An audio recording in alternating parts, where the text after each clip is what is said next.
Thank you sir. माननीय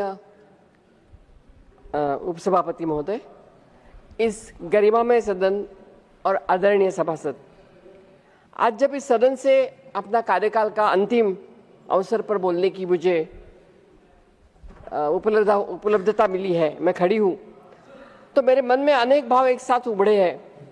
कृतज्ञता का भाव, विनम्रता का भाव और एक महान लोकतांत्रिक संस्था के प्रति गहरा सम्मान। राज्यसभा केवल संसद का एक सदन नहीं है, बल्कि ये भारत की लोकतांत्रिक परंपरा का एक महत्वपूर्ण स्तंभ है। यह वह मंच है कि जहां अनुभव, विचार और संतुलित विमर्श के माध्यम से राष्ट्र के भविष्य को दिशा दी जाती है। इस सदन का सदस्य बनने और यहाँ देश की सेवा करने का अवसर मिलना, ये मेरे लिए सार्वजनिक जीवन का बहुत बड़ा सम्मान रहा है। मैं सबसे पहले मेरी भारतीय राष्ट्रीय कांग्रेस के प्रति अपनी हार्दिक कृतज्ञता व्यक्त करती हूँ, जिसने मुझे विश्वास करते हुए यहाँ तक पहुँचाया। और उसके बाद में विशेष रूप से आदरणीय मेरी नेता सोनिया गांधी, आदरणीय खड़गे साहब और आदरणीय राहुल गांधी जी, उनका मैं हृदय से आभार व्यक्त करती हूँ। उनके विश्वास और मार्गदर्शन के समर्थन ने मुझे हमेशा प्रेरित किया और मुझे शक्ति दी कि मैं अपनी जिम्मेदारियों को बखूबी निभाऊं। सर, मैं कहना चाहती हूँ, यहाँ पे कोई बोल रहे थे हम प्रोफेसर थे, कोई बोल रहे थे डॉक्टर, किसी के एजुकेशन इंस्टीट्यूट। मैं पहले से राजनीति करना चाहती थी, मैंने कभी दूसरा सोचा ही नहीं था। और इसलिए विद्यार्थी दशा से NSUI से लेके NSUI, फिर यूथ कांग्रेस, फिर महिला कांग्रेस, ये टप्पे पार कर करके 96 में 11वीं लोकसभा में पहली बार मैं लोकसभा का चुनाव लड़ी और लोकसभा में आई। उसके पहले मैं राजीव जी, जो हमारे प्रेरणा स्थल है, तो उन्होंने महिला आरक्षण डिक्लेयर कर दिया और उस आरक्षण के तहत मैं जिला परिषद में चुन के आई थी। तो जिला परिषद से लेके यहाँ तक का सफर जो है, फिर उसके बाद में 11वीं लोकसभा में सेंट्रल सोशल वेलफेयर बोर्ड के अध्यक्ष, महिला आर्थिक विकास महामंडल और अब राज्यसभा, ये जो सफर है वो सफर मैंने कांग्रेस पार्टी के आशीर्वाद से तय कर दिया। और मुझे अभी तक और इसके आगे भी मुझे राजनीति करनी है, मैं रिटायर नहीं होऊंगी। मैं यहीं पे फिर भी आऊंगी और राजनीति करती रहूंगी, समाज सेवा करती रहूंगी। आज मैं एक ऐसे परिवार से सर आती हूँ कि मुझे अभिमान लगता है कि स्वतंत्रता आंदोलन से मेरा परिवार जुड़ा हुआ है। मेरे नाना जी हुतात्मा विष्णु गणेश पिंगड़े, ये गदर मूवमेंट में उनको फांसी पर चढ़ाया था, वो करतार सिंह सराभा जी के साथ। तो ये परिवार है मेरा, और मेरे माता पिता सब सोशल वर्कर्स थे और वो समाज स्वतंत्रता आंदोलन से जुड़े हुए थे। और इसलिए घर में हमेशा देशभक्ति और त्याग की भावना से हमें आगे कर दिया गया। जब सदन में सेवा करने का मुझे अवसर मिला तो मेरे लिए केवल राजनीतिक जिम्मेदारी नहीं थी, तो अपने परिवार की एक विरासत आगे करना और यहाँ पे अपना काम अच्छे से करना, ये मेरे लिए बहुत आवश्यक था। इस समय पे मैं मेरे परिवार का भी आभार व्यक्त करना चाहती हूँ।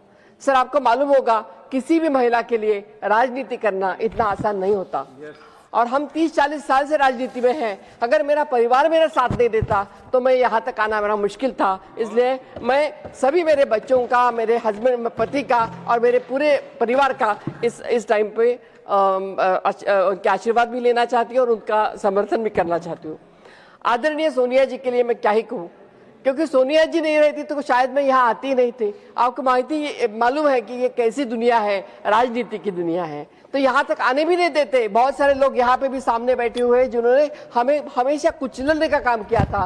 वो लोगों को मैं देखती हूँ तो मुझे हंसी आती है, लेकिन सोनिया जी थी, वो जानती थी कि इनको अगर हमने साथ नहीं दिया तो इसको कोई आगे नहीं करेगा। और इसलिए सोनिया जी ने अगर उंगली पकड़ के मुझे यहाँ तक लाया, इसलिए मैं उनको मन से, हृदय से उनका मैं आभार व्यक्त करना चाहती हूँ।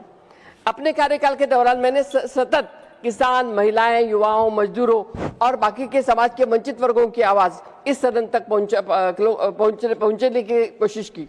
लोकतंत्र की खूबसूरती यही है, विभिन्न विचारधाराओं के लोग यहाँ बैठते हैं, बहस करते हैं, असहमति भी व्यक्त करते हैं। मुझे हमेशा याद आते हैं जब मैं पहली बार जब राज्यसभा में आई थी, तो यहाँ पे हमारे हमीद अंसारी जी चेयरमैन हुआ करते थे। उसके बाद में हमारे वेंकैया नायडू जी आए, फिर हमारे धनखड़ साहब आए जिन्होंने मुझे 7 महीनों के लिए सस्पेंड कर दिया गया था, और राधाकृष्णन जी आए। ये सभी लोगों ने बहुत मदद की और बहुत सीख मुझे इसमें से मिली।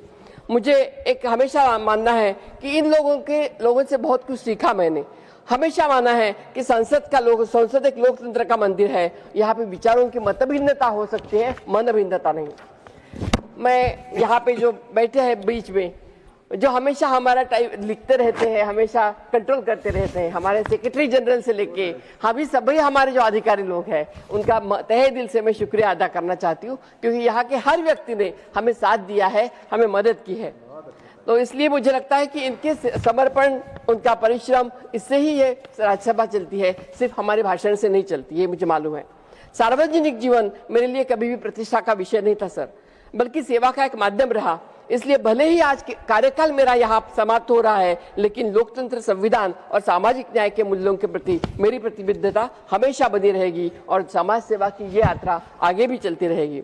आज मैं सदन को देखती हूँ तो मुझे बीते बीते बताए गए बहुत क्षण आने क्या आते हैं। पहले हम पुराने बिल्डिंग में थे, फिर यहाँ आ गए, और फिर बहस, संवाद और हमें जब सब महत्वपूर्ण विषय पर चर्चा करने का जब मौका मिलता था और सुनने की जो हमें मिलती थी, हमें क्या बोलते हैं उसको, बहुत बड़ी उपलब्धि मिलती थी।